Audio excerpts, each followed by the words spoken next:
for today's episode, isa na namang napakasolid na recipe ang lulutuin ko ngayon. Ang crispy garlic butter bangus. Sobrang napakasolid ito, kaya tara samahan nyo ako mga kasolid. At eto na nga yung binili kong bangus sa pangpang. Pinaboneless ko na ito. At maglalagay ako ng asin, tapos mamasahin ko para kumapit ang lasa. Tapos maglalagay na rin ako ng maraming garlic powder. At siguradong mapaparami na naman ang kain mo pag ganito ang ulam mo mga kasolid. At lalagyan ko rin ito ng paprika. Optional lang to mga kasolid, kung wala kayong paprika okay lang naman. Tapos maglalagay din ako ng pamintang durog. Istong inalbel men kapitakan ng bengini, sigurado mantong kantindahan.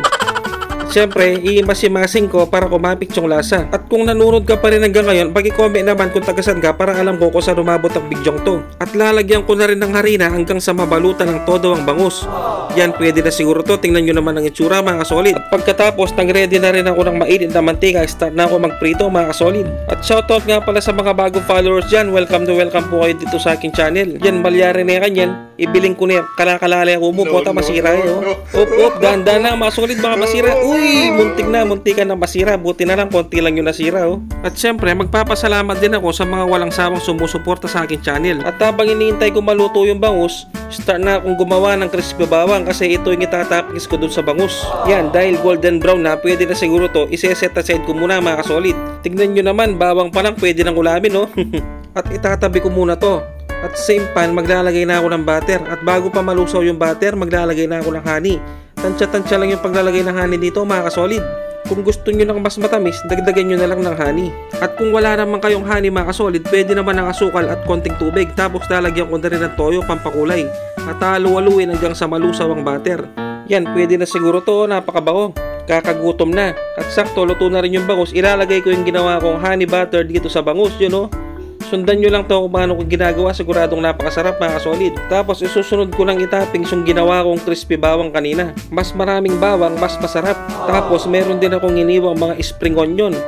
At itatapping ko rin sa taas ng bangus para magandang tingnan. Tingnan nyo naman ang itsura mga kasolid, nakakatakam na. Siyempre, titirain na natin to. Yun o.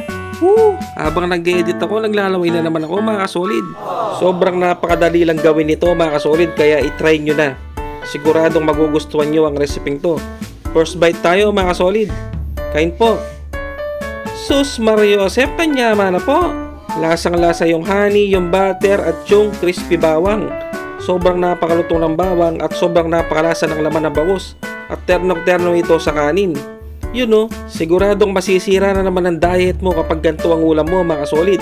Sobrang napakalasa ng laman at wala siyang tinik dahil pinaboneless ko yung bangus. At hindi pa ako nakontento, syempre doon tayo sa pinakamasarap na part. Ito yung unang kinakain pag bangus ang ulam, yung tiyan no. Sobrang napakataba ng tiyan mga kasolid. At syempre yung kanin laging nasa tabi mo lang dapat dahil napakasarap ng ulam.